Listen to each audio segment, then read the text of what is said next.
Terima kasih Anda masih bersama kami di Rumah Pemilu. Saya Maido Pelfrin. Saudara, polisi menangkap pelaku penembakan relawan Prabowo di Sampang, Jawa Timur. Pelaku mengaku dendam kepada korban karena 2019 menembak anggota kelompok pelaku. 5 orang telah ditetapkan sebagai tersangka kasus penembakan relawan Prabowo pada 22 Desember lalu.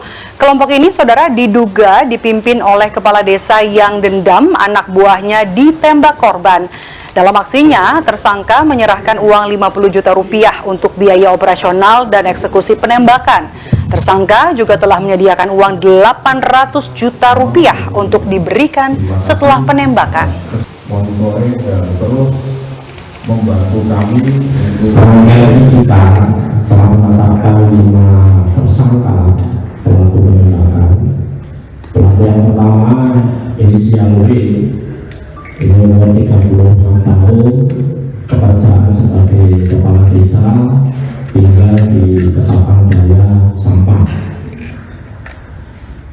Perannya adalah yang melakukan perencanaan, kemudian juga sekaligus yang memerintahkan tersangka H untuk mencari orang yang mengawasi pergerakan korban.